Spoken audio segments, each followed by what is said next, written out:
How's it going, Dolphins fans? I said in the last video that I would be on here Monday or Tuesday, and this is not the best time to be doing a live stream. Uh, right now, you've got tailgate, and you've got the Dolphins conglomeration of TD and Dudley Durong and Alan Poupard and those guys doing their show too. So I'm not really and Finn's tailgate is doing something too, or Finn's talk. So many different live streamers going live right now. So I'm not expecting a whole lot of viewers, but like I said yesterday, I was busy. You can't see behind me because I'm blocking everything, but if you look behind me, there's my whole chair behind me is full of my hunting gear. I'm getting ready for some bear hunting. Had to go out and set my bear trap but not bear trap, but bear bait barrel, and set up my tree stand and set up my game cams and everything. And that took all day yesterday, and I'm after work and then coming home and getting to sleep just barely in time to get up and go to work and do it all over again. Now I have a few minutes. I figured I would get on here. The draft is fast approaching. We are almost there, ladies and gentlemen. It is Wednesday night, and by this time, in 48 hours, we'll know who our first round pick was. I wonder if Chris Greer is going to screw this up. I couldn't really imagine a way where that would happen this year. You'd think that this is almost a foolproof situation if you stick to the needs that you have. But we'll see. I'm not too sure what's going to happen. I was watching this is the Week 9 Bills game from this past year, and I know the ending turned out horrible for us with that 60-plus yard field goal that got the win for the Bills, but it was a great game. This is probably the 5th or 6th time I've watched it. It was a good game. But for all of that over there aside, the whole point of me making this video was just kind of to talk about what's been happening and where we're at with this whole draft situation as we're about to start the draft. Not tomorrow, but the next day, Thursday. I think it starts at 8 a.m. Maybe not. Maybe it's later than that. I don't even know. I'll have to look. It's Thursday. I stopped caring about the time it was because I realized that I was going to be stuck working for the first round of the draft. So what I'm going to be doing is I'll be putting out shorts from the cab of my work truck, updating as we go, things that matter to us, and stuff like that. But in regards to the Miami Dolphins so far this week, we've had the start of off-season activities at the practice facility, and that was good. I don't know if anybody's watched it, but the Miami Dolphins put out their little welcome back video. It's like a minute and a half long, and it was just a lot of our players coming into the building for the first time, and it was good to see a lot of those guys coming in. Most of them seemed like they were in pretty good moods. Ironically, Tua didn't seem like he was in a very good mood. Thought that was kind of interesting. But obviously, no Jalen Ramsey. I would not expect to see him anywhere near practice facility for the Miami Dolphins until he's traded. And furthermore, as soon as the draft's over, I would expect something to happen with Jalen Ramsey. I mean, at this point, as Dolphins fans, we really need to just expect him not to be there. I feel like if he is on this team this year, that's going to be a massive, massive distraction. Big issue. So I'm kind of hoping at this point that they just get rid of him as soon as possible. So, and if you hadn't watched I did do a video talking about all this with Curtis from Ace Per Head. If you haven't seen that, go back and look at that video. Also, just if you've listened to me for a while at all and you know kind of how I am as it is, I'm I don't want players that don't want to be here at all. Like, I don't care who it is. If they don't want to be here, I don't want them here. So that's the last thing this team needs, is they're trying to change some things around and make some things different. You cannot have a player like that existing on the team and expect anything to change. So hopefully he gets gone quick. But I would expect that, really, if it doesn't happen the week after the draft, that following Monday through Friday, if it doesn't happen within that amount of time, then expect it to happen after June, like June 1st through 10th, somewhere in there. But I would expect this to happen this year, or as it gets close to time for the draft to end, around that time, because that would be in keeping with this whole seeming soft rebuild where they are trying not to have any more money take over next year. It seems like they're trying to take their hits this year, and they're trying to make sure that next year stays pretty clean. Looks like they're keeping Tyreek Hill and doing that, and not doing that, not trading him till next year or releasing him till next year. That's the suggestion there. Also, with the Jalen Ramsey thing, getting rid of him pre-June 1st would ensure that there is no dead cap in 2026, only in 2025, which is what I'm expecting. I'm expecting us to take a bigger hit this year and no hit next year. So we'll see. But that's kind of how I feel about it and what I think is going to end up happening. Let's see. There's been some small developments on a couple players, and I'll get into talking about that all in a second here. A couple of players that are in, announcing for the draft and their positions on the big board. As far as the big board goes, I don't associate with these single big boards that these channels and groups put out, like ESPN's big board and PFF's big board. I like the consensus big board, the one that takes everybody else's big boards, averages them together, and poof, there's your big board. That's what I like. I like the one that makes a little more sense. It seems the most in order to me personally. So that's kind of the one I look at, and we're going to look at that in a second here. But in regards to the draft with the Miami Dolphins, it's real simple. It's really simple, the things that we need. It's not an easy list, but it's pretty straightforward. And the way the draft stacks up, we should be able to handle a lot of this. And so I don't think this year that Chris Grier is doing all of the drafting by himself. I don't think that's happening. I think that we've got a couple guys in the front office that are going to be helping him out. And I think that it's not just on Chris Grier. So we need to keep that in mind when we go through this draft. And if crazy things start happening, I think that Chris Grier has less control this year. And the reason I think that is, if you look at the contracts that have been given out, they're all one-year contracts. We haven't done a bunch of crazy restructures and extensions.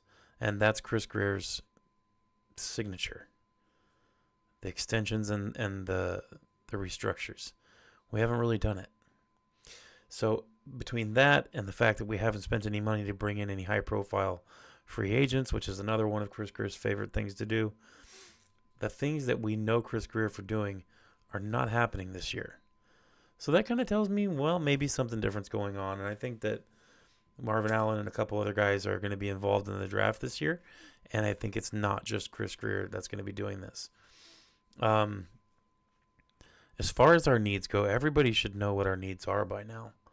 Our needs are 2 cornerbacks, not quarterbacks. So 2 corners, 2 interior defensive tackles, 2 offensive guards, and 1 safety. That's what we need to pick up in this draft. Everything else is kind of, we can just go BPA, especially if we spend the first 4 rounds looking for the things that we need. We have a draft that kind of lines up with the things that we need. So let's go ahead and just kind of take a look at it, and we'll go from there. Let me see if I can pull this up without killing myself, because I'm so good at this. There we go. Look at all those ads that I had to fast forward through. Gotta love ads. Okay. So in this draft, I mean, you can pretty much all of these guys, they're not going to be around. Will Campbell very well might be, but I sincerely doubt it. The only one out of these top 10 draft picks, if they're available by some strange stretch of the imagination, the only one that I think we should go for is Armand Membu. Likely not going to happen. Like I said, I've said before, I'd be shocked if he does not wind up on the Jets. Some big boards have him slated as going to the Raiders, and I just don't see it. I see Armand Membu ending up with the New York Jets, just like it says right here. Armand Membu, New York Jets, number 7. That's what I think is going to happen, and with good reason. I mean, that's exactly what the Jets need. They have a huge glaring hole there. So before anybody gets all excited and hoping that Armand Membu shows up, I wouldn't get your hopes up. And furthermore, I wouldn't really get your hopes up for any specific players. I mean, we all have those players that we just absolutely love. I have my player too. There's one guy in this draft board that I just would be ecstatic if we wound up getting him. But I don't necessarily think that's going to happen. And when we get to him, you'll know. And if you don't know, you will. But the ones that I'm looking at, so for this first pick, our 13th draft pick, it's real clear that with the need for 2 corners and 2 interior defensive tackles, those are the ones that we desperately need a starter out of. So that pretty much means, for me personally, our first and second round draft picks, which is number 13 and I think number 48. I think for those 2 picks, we really, really desperately need to get one of each of those positions. We have options for those players. Like I said, will Johnson be there? He likely will be. Also, we'll have Jahdae Barron that's available. Now, with Will Johnson, obviously everybody knows his deal. He's more of the prototype or standard type of outside cornerback, one that can play number 1 or number 2 receiver positions on those 2 receivers, and he can play the outside boundary well. The only bummer about Will Johnson is he's extremely injury prone, and that's worrisome. As he gets older, it's only going to probably realistically, it's only going to get worse. I'm not going to say for sure, but I mean, as realistic, thoughts go, that's where your mind would go, is that Will Johnson is going to continue to deal with injuries. Could he stay healthy? Yes, absolutely he could. Would I be upset if I wound up with Will Johnson in the first round? No, I would not be. You also have Jahdae Barron at cornerback that's likely going to be available. Neither one of these players would be a reach at all for us at 13. They're both likely to be there. Jahdae Barron can play the nickel as well, and he's more of an inside cornerback, not much experience playing on the outside boundaries. However, I think personally that he could do it, and if I had a choice between the 2, I'd probably pick Jahdae Barron. But like I said, if we ended up with Will Johnson or Jahdae Barron at our number 1 pick, I'd be happy. The only other thing that I could think of that I'd be okay with drafting around there would be a defensive lineman.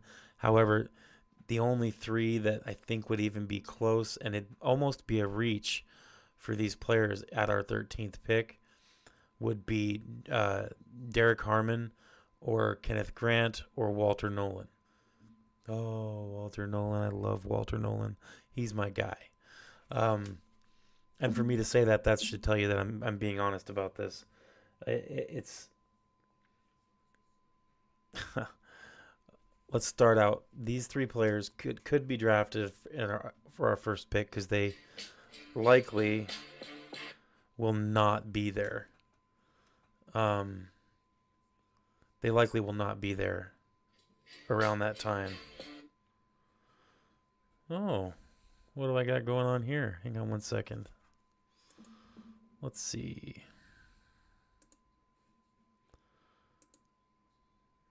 One second.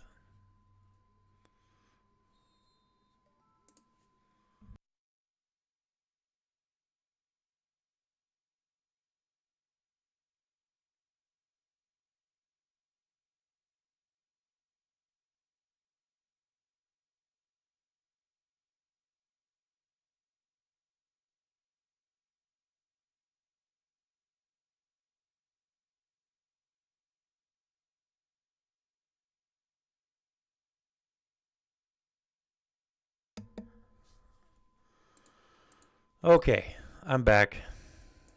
Let's get back to this. All right. So, sorry, I had a phone call. It was the wife. I had to answer, as any good husband should. Now, we could, like I said, we could draft a defensive lineman in that first pick, but I really don't see that happening as much as I see us grabbing a cornerback. We also could go safety in with the first pick, and at that point, you're pretty much looking at Malachi Starks, not Malik Starks, as a lot of people like to say.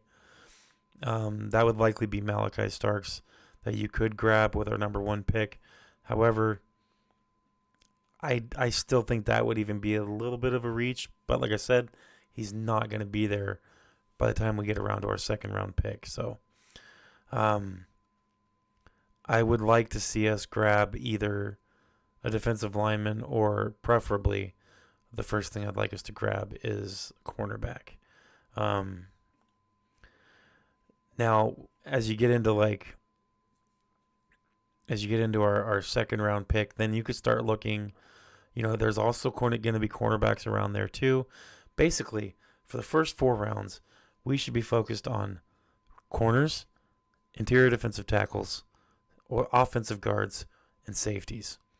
Now, our safety room is a little more built up than our cornerback room is, and more than our interior defensive tackles are. So, I feel like you could get a safety down in the third or fourth round.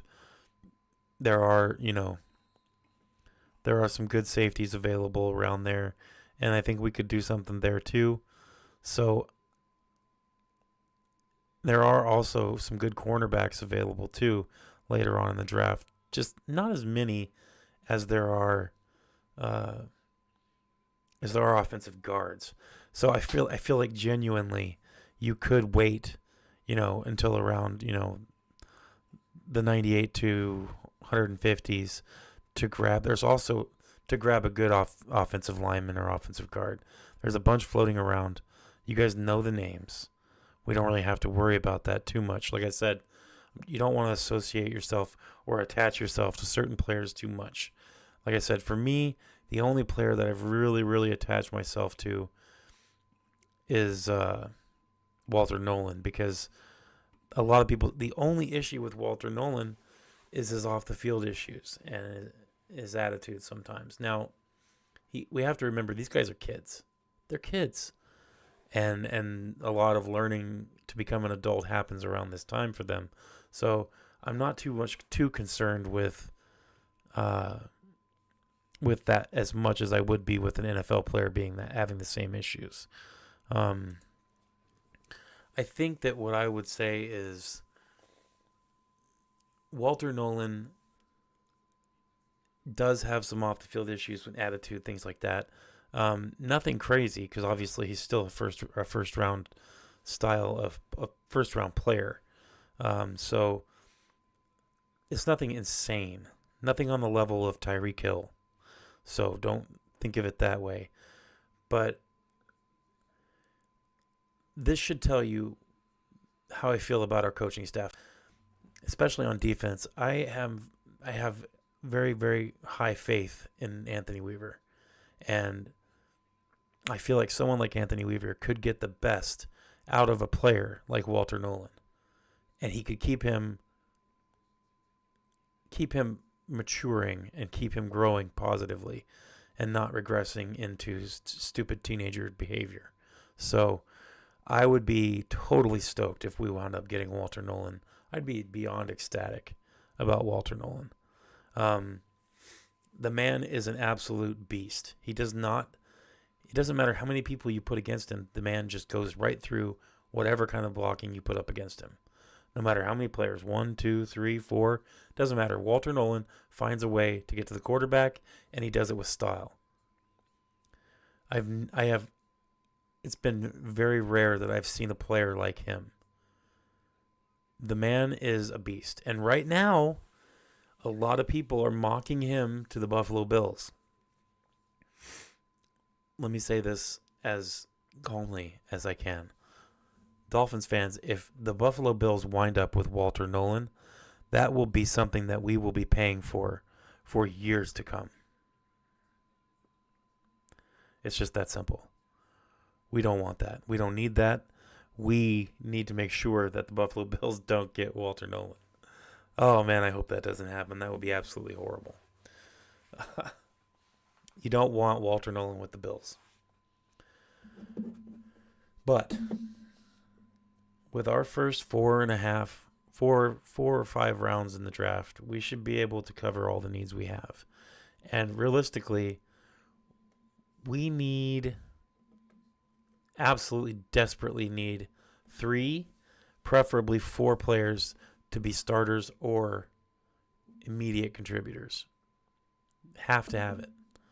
So these draft picks that we're about to make in this draft, they're important, especially those first 5. Out of those first 5, we need 3 to hit. Massive contributors or starters right off the bat. As far as offensive guard goes, we really just, I say we need 2 offensive guards, but technically and officially we really only need 1, just because nobody wants Liam Eichenberg to start. I still think it would be great if we could pick up 2 in this draft. There's plenty of picks, we can do it, and there's plenty of talent going down the line into the 5th round, 6th round, 7th round. The offensive line talent in this draft is ridiculous. So I really feel like and truly feel like the focus needs to be in those first 4 rounds: cornerback, interior defensive tackle, and safety. We have the ability to do this properly. And in this draft, it almost seems impossible to screw up. So I suppose it only is going to come down to Chris Greer. And how much power does he actually have? And how much neutering of his balls did Stephen Ross do or didn't do? How much is that going to affect whatever happened to Chris Greer this year? We'll see.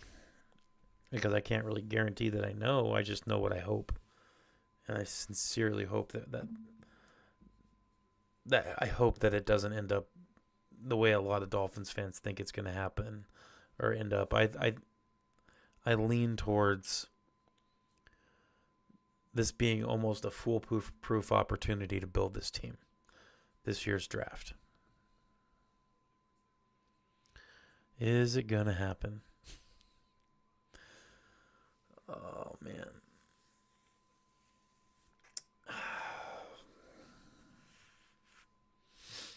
What do you guys think? Do you think this is something that can be screwed up, or do you think it's something that will be screwed up?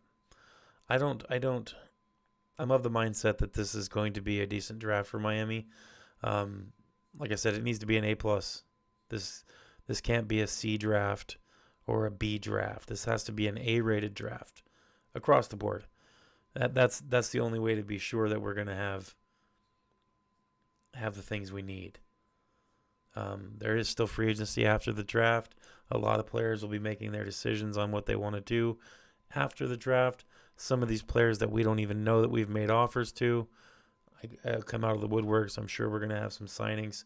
So once this draft happens, we'll have lots of news, a crazy week, and then there's going to be a ton of stuff happening immediately afterwards.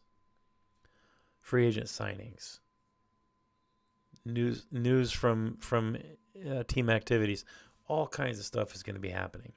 Trades. We're going to be losing Jalen Ramsey most likely. I mean, a lot of things are going to happen here. So brace yourselves. Enjoy this last couple days of calm where we're all talking about the draft for the 5,000th time, and we don't really have a ton more news to talk about unless you're personally tracking individual players in the draft. And like I said, for the most part, it's just beyond researching the players and learning what their strengths and weaknesses are and their histories.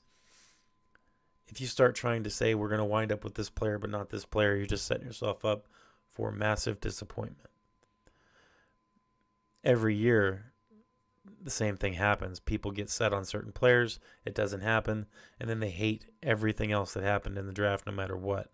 We got to look beyond that. We got to look beyond certain players, and we got to think mindset. We got to think attitude. We got to think fit. Those are the things that we have to think about. Not just what's their ranking on the big board.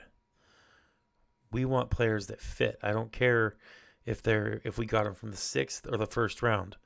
I want players that fit and play well with the team we have. I want players with a good attitude, a good mindset, solid mentality. So that's what I'm hoping for. That's what I'm going to be watching for. Hopefully, more Dolphins fans than not are doing the same. Because after watching a bunch of these live streams that have been going on today and yesterday, I'm starting to get a little worried about the fan base as a whole and what on earth we're thinking.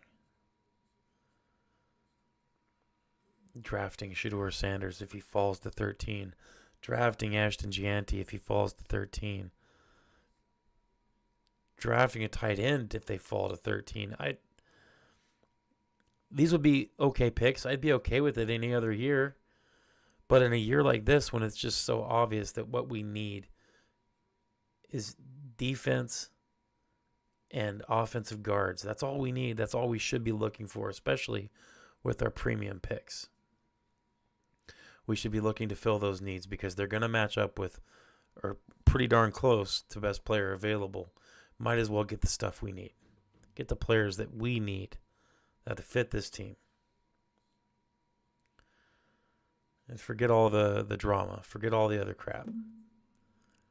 Thursday is draft day, where we celebrate new players coming into the league and joining our team. That's what it's about. It's not going to be about Jalen Ramsey. It's not going to be about Tyreek Hill. It's not going to be about Chris Greer and Mike McDaniel. Let's watch it with an open mind. Enjoy the theatrics of the draft. It always is a good time. It's fun to watch. So let's enjoy it. Let's all relax. Enjoy this night. Enjoy Wednesday afternoon, Wednesday, and get ready for watching something that has to do with the possibility of improving this team. And let's hope that it's not a train wreck. Quick little live stream today. I appreciate you guys coming in and listening. Thanks for watching. Remember to like and subscribe if you haven't already. I appreciate it. It helps a lot to let other people see the streams and the videos and see what I'm up to over here in my little corner of the world out here in North Pole, Alaska. Till I talk to you guys again, which will likely be either tomorrow night or Thursday during the draft.